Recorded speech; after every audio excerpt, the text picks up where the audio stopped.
नमस्कार दोस्तों, advance classes के इस YouTube प्लेटफॉर्म पर आप सभी का स्वागत है। दोस्तों मैं हूं इब्राहिम खान।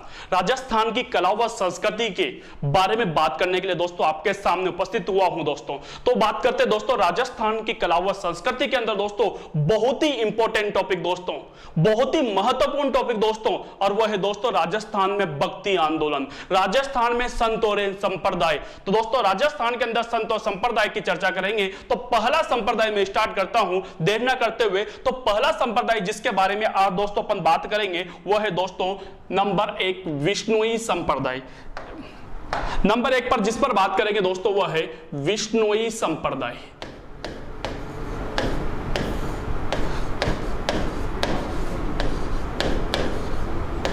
दोस्तों आज जो अपन बात करेंगे वो विष्णुई संप्रदाय के ऊपर चर्चा करेंगे। दोस्तों चलिए दोस्तों बात कर लेते हैं विष्णुई संप्रदाय की। थोड़ा ध्यान से देखना दोस्तों, बहुत ही इंपॉर्टेंट संप्रदाय है, बहुत ही महत्वपूर्ण संप्रदाय है। तो दोस्तों बात करते हैं कि सर इस विष्णुई संप्रदाय के प्रवर्तक कौन है।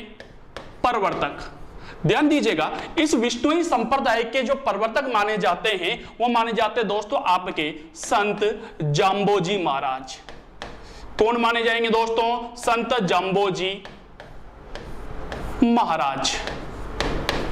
संत जाम्बोजी महाराज दोस्तों विष्णुई संप्रदाय के प्रवर्तक माने जाते हैं। तो आपसे एग्जामिनर पूछे कि विष्णुई संप्रदाय के प्रवर्तक कौन हैं, तो जाम्बोजी महाराज हैं दोस्तों। क्लियर? अब बात कर लेते हैं, थोड़ा सा आगे ले चलता हूं। तो दोस्तों मैं यहां पर केवल संत जाम्बोजी की ही बात करूंगा आज आप लोगों से। तो दोस्तों संत जाम्बोजी महाराज के जन्म के बारे में बात कर लेता हूं।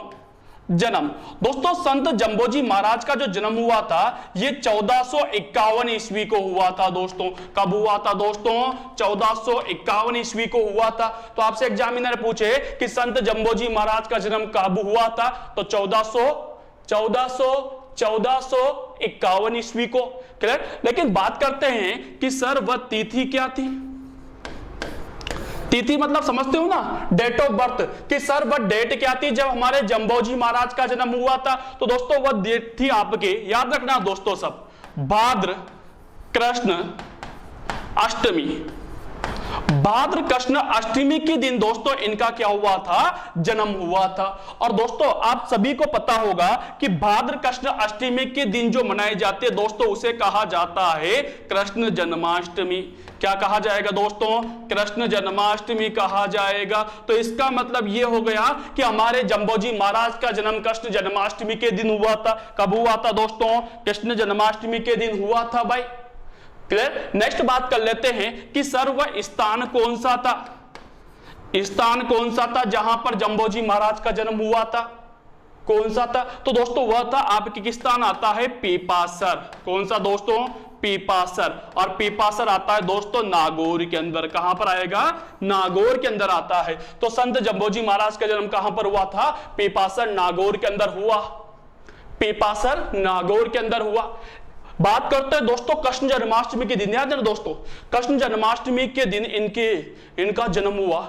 जिस दिन कृष्ण भगवान का जन्म हुआ था तो दोस्तों इनके मां हंसने लगी और इनके पिताजी हंस के क्या हो गए? लोटपोत हो गए दोस्तों। क्या हो गए दोस्तों? लोटपोत हो गए। तो इनके पिता क्या हो गए थे दोस्तों? हंस के लोटपोत हो गए थे। तो लोहट जी, सॉरी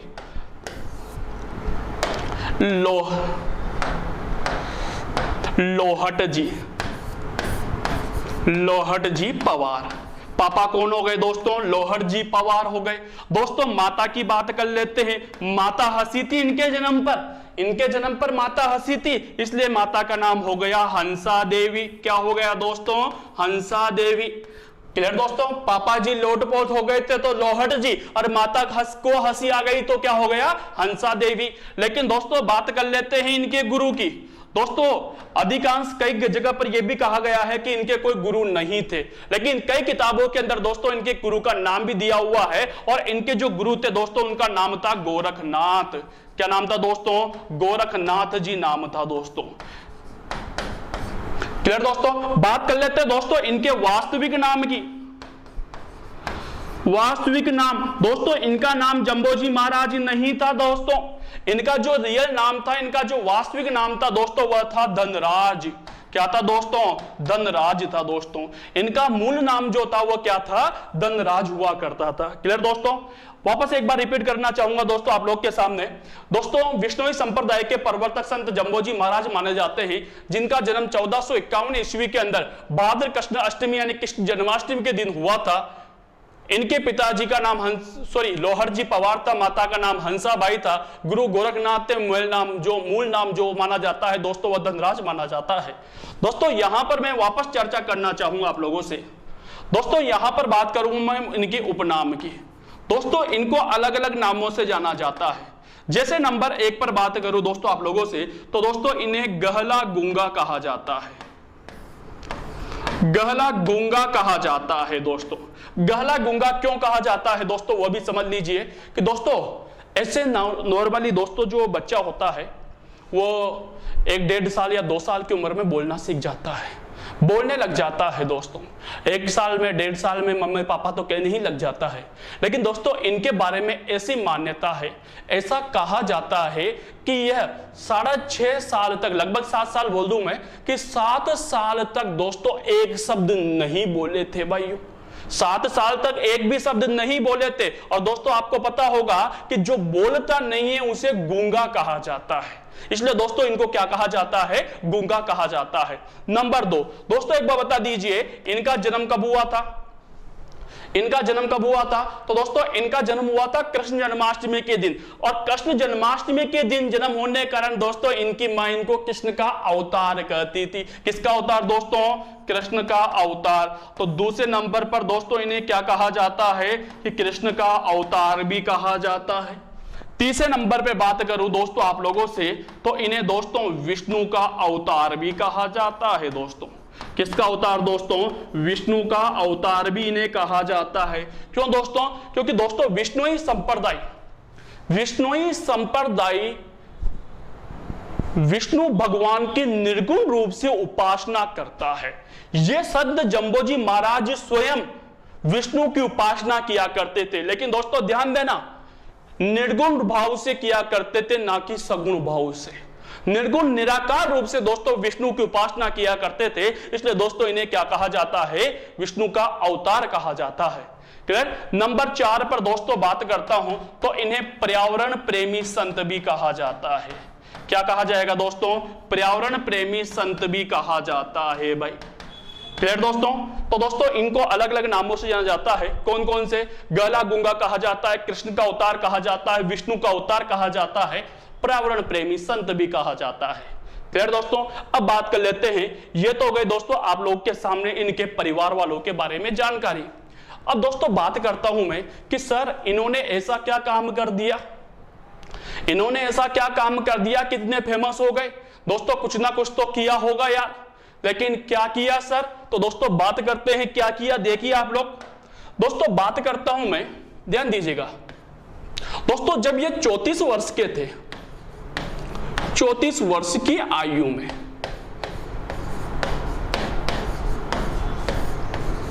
34 वर्ष की आयु में घर छोड़ दिया भाइयों, घर छोड़ दिया।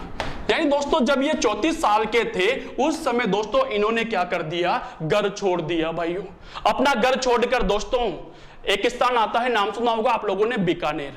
बीकानेर के अंदर दोस्तों रेत के बहुत बड़े बड़े टीले पाए जाते हैं। और दोस्तों जो रेत के टीले होते हैं उन्हें दोरे कहा जाता है। क्या कहा जाता है दोस्तों? उन्हें दोरे कहा जाता है। वहां जाकर निवास करने लग गए दोस्तों। लेकिन दोस्तों बात करना चाहूंगा दोस्तों मैं आप लोगों से 1485 की, 1485 ईस्वी की बात करना चाहूंगा। और डेट थी दोस्तों आपके कार्तिक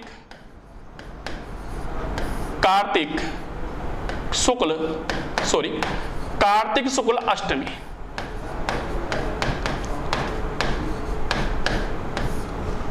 ध्यान दीजिएगा, कार्तिक शुक्ल अष्टमी के दिन 1485 में बेकिस्तान आता है दोस्तों आपके बीकानेर। कौन सा स्थान दोस्तों? बीकानेर। और बीकानेर के अंदर भी दोस्तों एक स्थान आता है, सबको याद रखना है उस स्थान का नाम, और इस स्थान का नाम था दोस्तों आपके समराथल। क्या नाम था दोस्तों उसका? समराथल। यह समराथल कहां पर आता है दोस्तों? बीकानेर पर आता है। बीकानेर के अंदर 1485 में दोस्तों समराथल नामक स्थान पर एक दोरा था भाई। दोरा मतलब समझ गए ना, रेत का टीला। एक दौरा था और उस दौरे का नाम था दोस्तों आपके बीकानेर के अंदर था, और उस दौरे का नाम था दोस्तों धोक दौरा। क्या नाम था दोस्तों उसका? धोक दौरा। इस धोक दौरे पर बैठकर हमारे संत जंबोजी ने दोस्तों एक संप्रदाय चला दिया, और उस संप्रदाय का नाम रखा गया दोस्तों विश्नोई संप्रदाय। क्या रखा गया दोस्तों? विश्नोई संप्रदाय। तो दोस्तों यहां से 4-5 क्वेश्चन बन जाते हैं दोस्तों। एक ही लाइन बताइए दोस्तों, मैंने आप लोगों से एक ही लाइन बोली है, लेकिन दोस्तों इस एक लाइन में 4-5 क्वेश्चन बन जाते हैं। क्वेश्चन देखिए, विश्नोई संप्रदाय की स्थापना किसने की? तो जंबोजी महाराज के द्वारा की गई। विश्नोई संप्रदाय की स्थापना कहां पर की गई? बीकानेर में। कौन सी जगह पर की गई? सब्राथल में की गई। कौन से दौरे पर बैठकर की गई? तो धोक दौरे पर बैठकर की गई। कब की गई? कार्तिक शुक्ल अष्टमी को की गई। कौन सा साल था? 1485 में की गई। अब दोस्तों विष्णुई संप्रदाय की स्थापना कर दी संत जंबोजी ने, लेकिन दोस्तों बार बार एक क्वेश्चन आता है, बच्चे बार बार पूछते हैं सर ये आपने जो विष्णुई शब्द लिखा है, सर ये जो विष्णुई शब्द लिखा है, इस विष्णुई का अर्थ क्या होता है? इस विष्णुई का मतलब क्या होता है? तो दोस्तों ये जो विष्णुई शब्द लिखा है इसका मतलब होता है 20 + 9। इस विष्णुई का मतलब जो होता है वो क्या होता है दोस्तों? 20 + 9 होता है। अब 20 + 9 बराबर कितने हो गए दोस्तों? आपके 29। कितने हो गए दोस्तों? 29। अर्थात इस संप्रदाय के अंदर जो टोटल नियम हैं उनकी संख्या कितनी है दोस्तों? 29 है। इसलिए दोस्तों जो 29 नियमों को मानता है, जो भी इन 29 नियमों को मानता है दोस्तों, वो क्या कहलाता है? विष्णुई कहलाता है। कितने नियम होंगे दोस्तों? कितने नियम होंगे दोस्तों? 29 नियम। और जो 29 नियमों को मानता है दोस्तों उसे क्या कहा जाता है? विष्णुई कहा जाता है। अब सर 29 तो हो गए, जैसे हरा पेड़ नहीं काटना, जीव जंतुओं पर दया करना, पशुओं से प्रेम करना, मांस मदिरे का सेवन नहीं करना, इस तरह टोटल दोस्तों इस संप्रदाय के अंदर 29 नियम होते हैं। दोस्तों बहुत अच्छी चीज बताने की कोशिश करूंगा कि दोस्तों टोटल कितने नियम हैं? 29 नियम है। समझना दोस्तों, 29 नियम है दोस्तों टोटल। तो इसमें से जो 29 नियम हैं, इसमें से जो 8 नियम हैं, ध्यान देना दोस्तों, 8 नियम 29 में से, बहुत अच्छी चीज दोस्तों कहीं 8 नियम दोस्तों, इसके अंदर जो 8 नियम हैं वो जैव विविधता के हैं भाइयों। जैव विविधता के हैं। 8 नियम तो काहे के हैं दोस्तों? 29 में से 8 नियम तो काहे के हैं? जैव विविधता के हैं दोस्तों। 4 नियम, अब 8 के बाद बात करूं 4 नियम, 4 जो नियम हैं ये दोस्तों काहे के हैं? भक्ति के नियम हैं दोस्तों, कि भक्ति, विष्णु की भक्ति कैसे की जाती है। तो 4 नियम काहे के हैं? भक्ति के हैं इसके अंदर। दोस्तों बात करूं दोस्तों आप लोगों से 10 नियम, 10 नियम जो हैं वह खुद की रक्षा के हैं, या खुद की कहूं या स्वयं की कहूं, खुद या स्वयं की रक्षा के हैं। खुद की रक्षा कैसे की जाए, इस तरह के यहां पर 10 नियम दे रखे हैं। और दोस्तों बात करूं मैं आप लोगों से, कितने हो गए दोस्तों? 12 और 10 22, बचे 7 नियम। जो 7 नियम हैं वह दोस्तों आपके धर्म के उपदेश के हैं। काय के दोस्तों? धर्म के उपदेश दिए हुए हैं दोस्तों। तो इस तरह दोस्तों ध्यान दीजिएगा दोस्तों, इस तरह दोस्तों विष्णुई संप्रदाय में टोटल आपके कितने नियम हो जाते हैं? 29 नियम हो जाते हैं। 29 नियम में क्या है दोस्तों? 8 नियमों में तो जैव विविधता है, 4 नियमों में भक्ति संबंधी उपदेश दिए हुए हैं, 10 नियमों में खुद या स्वयं की रक्षा का वर्णन किया हुआ है, और 7 नियम में धर्म के उपदेश दिए हुए हैं। इस तरह दोस्तों टोटल जो नियमों की संख्या होती है दोस्तों वो कितनी होती है? 29 नियम। इस तरह टोटल विष्णुई संप्रदाय के अंदर कितने नियम होंगे? 29 नियम। और इन 29 नियमों को मानने वाला ही क्या कहलाता है दोस्तों? विष्णुई कहलाता है। क्लियर दोस्तों? आगे बात कर लेता हूं आप लोगों से नेक्स्ट पेज लेके। अब दोस्तों अब थोड़ा सा आगे ले चलने की कोशिश करता हूं आप लोगों को। दोस्तों बात करता हूं दोस्तों कि जो संत होते हैं ना दोस्तों, इन संतों का जो मेन काम होता है, मुख्य जो काम होता है वो होता है दोस्तों उपदेश देना, अच्छे अच्छे लोगों को सही रास्ते पर ले जाने के लिए उपदेश देना। तो संत जंबोजी महाराज भी तो यार संत ही थे, संत ही हुआ करते थे। अब संत है तो इसका मतलब दोस्तों उपदेश देंगे भाई। उपदेश तो देंगे। तो इनके द्वारा जो उपदेश दिए गए थे, ध्यान देना दोस्तों,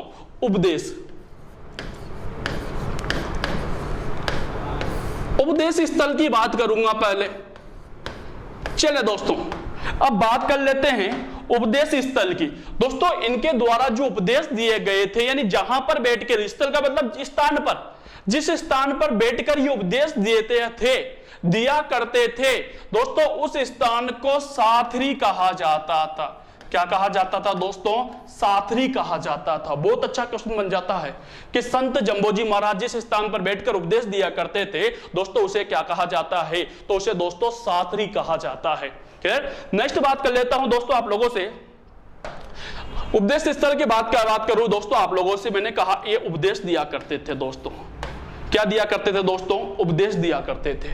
अब दोस्तों उपदेश दिया करते थे तो इनके द्वारा जो उपदेश दिए गए थे, दोस्तों उन्हें शब्दवाणी कहा जाता है। क्या कहा जाता है दोस्तों? उन्हें शब्दवाणी कहा जाता है। दोस्तों उन्हें गुरुवाणी कहा जाता है। क्या कहा जाएगा दोस्तों? उन्हें गुरुवाणी कहा जाता है। दोस्तों उन्हें जंबवाणी कहा जाता है। अलग अलग नामों से दोस्तों इन्हें जाना जाता है।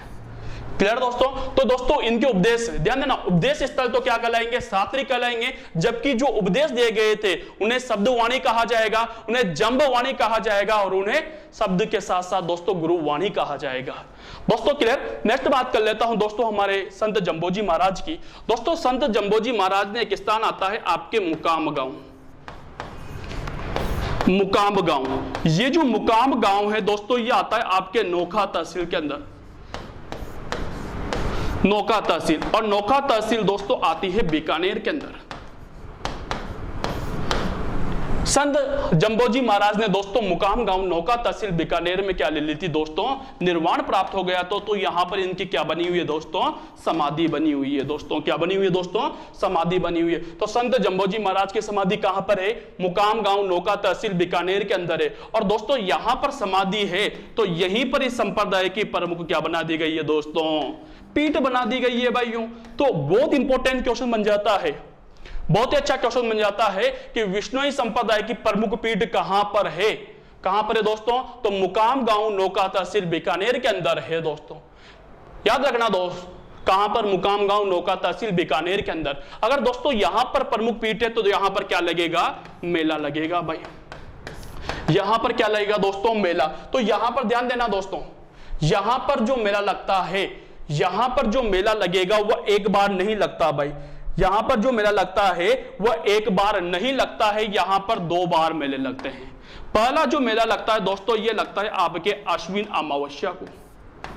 पहला जो मेला होता है यह लगता है अश्विन अमावस्या को, और दूसरा जो मेला होता है यह लगता है आपके भाद्र अमावस्या को। भाद्र अमावस्या को। तो यहां पर दोस्तों मुकाम गांव नोखा तहसील बीकानेर के अंदर दोस्तों 2 बार मेले लगते हैं, एक तो अश्विन अमावस्या के दिन और एक भाद्र अमावस्या के दिन।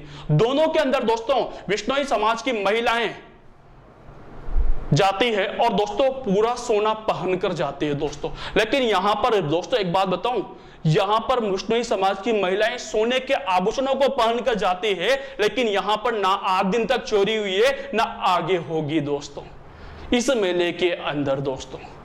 क्लियर? नेक्स्ट बात कर लेता हूं आप लोगों से दोस्तों, इस विष्णुई संप्रदाय के अंदर जो व्यक्ति इस संसार से विदा हो जाता है, इस नश्वर संसार को छोड़ देता है दोस्तों, उसे गोवनवास कहा जाता है।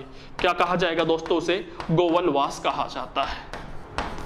गोवनवास कहा जाता है दोस्तों। संत जंबोजी का एक मूल मंत्र था दोस्तों, मूल मंत्र याद रखना दोस्तों, इस मूल मंत्र को याद रखना दोस्तों।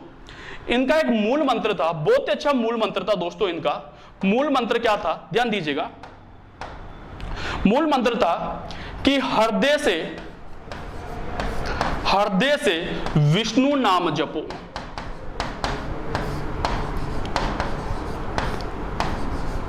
हृदय से विष्णु नाम जपो, हाथ से काम करो, हाथ से काम करो। इस संप्रदाय का दोस्तों जो मेन मंत्र माना जाता है दोस्तों, वो क्या माना जाता है कि हृदय से विष्णु नाम जपो, हाथ से काम करो। यानी दिल से तो विष्णु का नाम लो, लेकिन दोस्तों अपने हाथों पर, अपने कर्म पर विश्वास रखो। आपको सफलता तभी मिलेगी जब आप लोग कर्म करोगे। भाग्यवादी रहोगे तो आप निश्चित सफलता की ओर नहीं बढ़ पाओगे। आपको कर्म करना पड़ेगा, कर्मवादी बनना पड़ेगा। आप अगर मेहनत करोगे तभी आपको अपनी मंजिल मिलेगी। क्लियर दोस्तों? तो इस संप्रदाय का मेन मंत्र यही था कि हृदय से विष्णु नाम जपो और हाथ से काम करो। क्लियर? नेक्स्ट बात कर लेता हूं दोस्तों आप लोगों से। दोस्तों इस संप्रदाय के अंदर प्रमुख ग्रंथ की बात कर लेता हूं। प्रमुख ग्रंथ, इस संप्रदाय के दोस्तों 4 प्रमुख ग्रंथ है दोस्तों। चारों के नाम सभी बच्चों को और बच्चियों को याद होना चाहिए। पहला इसका जो प्रमुख ग्रंथ है दोस्तों वो है आपके, ध्यान देना, जंब सागर। पहला जो प्रमुख ग्रंथ है दोस्तों वो है जंब सागर। दूसरा प्रमुख ग्रंथ होगा दोस्तों जंब संहिता। तीसरा प्रमुख ग्रंथ होगा दोस्तों आपके विष्णोई धर्म प्रकाश। विष्णोई धर्म प्रकाश। चौथा इस संप्रदाय का प्रमुख ग्रंथ होगा दोस्तों आप लोगों के लिए 120 शब्द वाणियां। ये दोस्तों 4 इस संप्रदाय के प्रमुख ग्रंथ माने जाते हैं। कौन कौन से? जंब सागर, जंब संहिता, विष्णु धर्म प्रकाश और 120 शब्द वाणियां। क्लियर दोस्तों? ये 4 इस संप्रदाय के प्रमुख ग्रंथ माने जाते हैं। नेक्स्ट मैं बात कर लेता हूं आप लोगों से दोस्तों, छोटी सी घटना याद दिलाता हूं। 1730 की बात कर रहा हूं, 1730 ईस्वी की बात कर रहा हूं दोस्तों। बात करना चाहूंगा मैं आप लोगों से मारवाड़ की। मारवाड़ का शासक था दोस्तों उस समय, और उसका नाम था दोस्तों अभय सिंह। क्या नाम था दोस्तों? अभय सिंह। अभय सिंह नाम का एक राजा था, मारवाड़ का शासक था राव अभय सिंह, नाम सभी ने सुना होगा दोस्तों। इसको लकड़ियों की जरूरत पड़ गई होगी यार, किसी काम के लिए हो गई होगी, तो किससे कहेगा दोस्तों? इसका वन मंत्री से कहेगा, वन अधिकारी था। तो उस समय जो वन अधिकारी था, वन अधिकारी, इसके शासनकाल का जो वन अधिकारी था दोस्तों, उसका नाम था गिरधर दास। क्या नाम था दोस्तों? गिरधर दास। गिरधर दास भी मिलता है, गिरधर दास भी मिलता है। शासक तो कौन था? अभय सिंह, और वन अधिकारी कौन था? गिरधर दास। घटना कब की है दोस्तों? 1730 ईस्वी की। अब क्या हुआ दोस्तों, इस अभय सिंह ने गिरधर दास से कहा, गिरधर दास जी मेरे को लकड़ियों की जरूरत है, लकड़ियों का इंतजाम कीजिए। तो दोस्तों पास में ही, जोधपुर के पास में दोस्तों एक गांव था, खेजड़ी गांव। उस गांव के अंदर दोस्तों खेजड़ी के बहुत सारे वृक्ष थे, बड़े बहुत सारे पेड़ हुआ करते थे दोस्तों। तो अभय सिंह अपने सैनिकों को लेकर दोस्तों पेड़ों को काटने के लिए चला जाता है, और वहां पर इस बात की जानकारी खेजड़ी गांव के जो विष्णुई संप्रदाय के लोग थे उनको पड़ जाती है। दोस्तों वो विष्णुई संप्रदाय के लोग भगे भगे यहां पर आते हैं, और दोस्तों इनका नेतृत्व जो करती है उसका नाम था दोस्तों अमृता देवी विष्णोई। अमृता देवी विष्णोई। अमृता देवी विष्णोई। तो अमृता देवी विष्णोई दोस्तों उनका नेतृत्व करती हुई दोस्तों अब एक एक पेड़ के लिपट जाते हैं पूरे गांव के लोग। और दोस्तों अभय सिंह से अमृता देवी विष्णोई कहती है कि गिरधर दास अगर आप में हिम्मत हो तो पेड़ को काट के बताइए। पेड़ों को बाद में काटना, पहले हमारे सिर को काटना पड़ेगा, हमारी लाशों को ढेर करना पड़ेगा, हमें काटना पड़ेगा। तो दोस्तों इस गिरधारी दास ने दोस्तों उसी समय अपने सैनिकों से कहा कि दोस्तों पेड़ों को बाद में काटना, पहले इनको काटो। तो दोस्तों इस गिरधारी दास के कहने पर टोटल दोस्तों याद रखना, संख्या सभी बच्चों को याद होना चाहिए दोस्तों, 363। कितने दोस्तों? 363 महिला व पुरुषों को दोस्तों जिंदा काट दिया गया भाइयों, जिंदा काट दिया गया। जिंदा काट के दोस्तों यही घटना दोस्तों इतिहास के अंदर खेजड़ी आंदोलन के कारण प्रसिद्ध हुई, खेजड़ी आंदोलन के नाम से फेमस हुई दोस्तों। क्लियर दोस्तों? आगे तो अब यहां से क्वेश्चन समझना, खेजड़ी आंदोलन कब हुआ था दोस्तों? 1730 में। उस समय शासक कौन था? अभय सिंह। वन अधिकारी कौन था? गिरधारी दास। किसके नेतृत्व में हुआ था? तो अमृता देवी विष्णोई के नेतृत्व में। कितने महिला पुरुषों ने भाग लिया था? तो 363 महिला पुरुषों ने। क्लियर दोस्तों? आगे यहां तक। अब मेरा क्वेश्चन है दोस्तों, कितने पुरुष और कितनी महिलाएं? आंसर इन बॉक्स में। आप सभी से क्वेश्चन है, 363 महिला और पुरुष बोलो मैंने, लेकिन दोस्तों इसमें कितने पुरुष थे और कितनी महिलाएं थी, आंसर मेरे को आप लोग दोगे, इनबॉक्स में जाकर दोगे। तो आंसर में प्रत्येक बच्चा और बच्ची जो मेरे को देख रहा है, जो पढ़ रहा है, सबसे मैं कहूंगा कि आंसर इनबॉक्स में जाकर मेरे को बताइए कि कितनी महिलाएं थी और कितने पुरुष थे दोस्तों। क्लियर? आंसर में आप सभी का बच्चों का आंसर चेक करूंगा मैं, आंसर फिर मैं आपको बताता हूं। क्लियर दोस्तों? अब देखिए आप आगे बात करता हूं दोस्तों आप लोगों से। अब यहां पर एक बात कर लेता हूं थोड़ा सा, खेजड़ी आपके पास आया तो मैं खेजड़ी की बात करूंगा दोस्तों, खेजड़ी वृक्ष की बात करूंगा यहां पर दोस्तों। खेजड़ी वृक्ष दोस्तों, खेजड़ी वृक्ष को हमारे राजस्थान का राज्य वृक्ष कहा जाता है। कौन सा वृक्ष कहा जाता है? राज्य वृक्ष कहा जाता है। अब आप से क्वेश्चन आ जाता है कि सर खेजड़ी वृक्ष को राज्य वृक्ष का दर्जा कब दिया गया था? सर राज्य वृक्ष का दर्जा कब दिया गया था? तो ये जो वृक्ष का दर्जा दिया था वो दिया था दोस्तों 31 अक्टूबर को। कब दिया था दोस्तों? 31 अक्टूबर 1983। 31 अक्टूबर 1983 को दोस्तों इसे राज्य वृक्ष का दर्जा दिया गया था। और दोस्तों उसके बाद बात करो दोस्तों, इसी खेजड़ी पेड़ के ऊपर दोस्तों 5 जून, याद रखना दोस्तों, 5 जून 1988 को 6 पैसे का डाक टिकट भी जारी किया गया दोस्तों। डाक टिकट भी यहां पर जारी किया गया था। कितने पैसे का? 6 पैसे का। कब? 5 जून 1983 को। क्लियर दोस्तों? दोस्तों खेजड़ी की जो पूजा की जाती है, खेजड़ी की जो पूजा की जाती है, कई बार क्वेश्चन आया हुआ है दोस्तों, खेजड़ी की पूजा कब की जाती है? तो दोस्तों ध्यान दीजिएगा सभी बच्चे और बच्चियों कि खेजड़ी की जो पूजा की जाती है वह दशहरे पर की जाती है। खेजड़ी की पूजा कब की जाएगी? दशहरे पर की जाएगी। और दशहरा कब आता है भाई? दशहरा कब आएगा? तो यह आता है आपके अश्विन के अंदर, अश्विन शुक्ल की 10वीं को आएगा। तो अश्विन शुक्ल 10वीं के दिन दोस्तों खेजड़ी की पूजा की जाती है भाई। खेजड़ी के बारे में थोड़ी सी सामान्य जानकारी देता हूं जहां से क्वेश्चन पूछा जाता है बार बार। ये तो गया दोस्तों खेजड़ी की पूजा दशहरे पर, लेकिन एक और बात कर लेता हूं, खेजड़ी मेले का आयोजन कब होता है? खेजड़ी मेला, तो दोस्तों खेजड़ी मेले का जो आयोजन होता है वो दोस्तों तेजा दशमी के दिन होता है। कब होगा दोस्तों? तेजा दशमी के दिन। ध्यान देना दोस्तों, यहां पर बच्चे कंफ्यूज होते हैं। खेजड़ी की जो पूजा होगी वो तो दशहरे पर होगी, खेजड़ी की जो पूजा होगी दोस्तों वो तो दशहरे पर होकर, खेजड़ी का जो मेला लगेगा वह तेजा दशमी के दिन लगेगा। और तेजा दशमी कब आएगी दोस्तों ये भी बता दीजिए आप। तो तेजा दशमी आती है दोस्तों आपके भाद्र के अंदर, और शुक्ल पक्ष होगा, भाद्र के बाद शुक्ल पक्ष होगा, और तारीख कौन सी होगी दोस्तों? आपके दशमी का अवसर होगा। क्लियर दोस्तों? भाद्र शुक्ल दशमी को तेजा दशमी आएगी दोस्तों। ये खेजड़ी के बारे में थोड़ी सी सामान्य जानकारी थी दोस्तों, जहां से क्वेश्चन पूछा जाता है। राज्य वृक्ष पूछ लिया जाएगा कि राजस्थान का राज्य वृक्ष कौन सा है? खेजड़ी, सबको पता है। लेकिन क्वेश्चन ये पूछ लेगा कि राज्य वृक्ष का दर्जा कब दिया गया था? तो कब दिया था दोस्तों? 31 अक्टूबर 1983 को दिया था। राजस्थान के खेजड़ी के ऊपर डाक टिकट कब जारी किया गया था? तो 5 जून 1988 को किया गया था। दशहरे के अवसर पर किसकी पूजा की जाती है? तो खेजड़ी की पूजा की जाती है। खेजड़ी का मेला कब लगता है? तो तेजा दशमी को लगता है। कहां पर लगेगा? क्वेश्चन आ गया। तो कहां लगेगा दोस्तों? जहां पर घटना घटित हुई थी दोस्तों, कौन से गांव में हुई थी? खेजड़ी गांव के अंदर। और खेजड़ी गांव कहां पर आता है दोस्तों? जोधपुर के अंदर आता है भाई, सभी को पता होगा ये तो। क्लियर दोस्तों? तो दोस्तों ये था आपका विष्णुई संप्रदाय जिसके बारे में अपन चर्चा कर रहे थे। आगे भी दोस्तों इसी तरह संप्रदायों की चर्चा करेंगे। आज के लिए इतना ही बहुत है। थैंक यू, शुक्रिया, धन्यवाद दोस्तों, थैंक यू।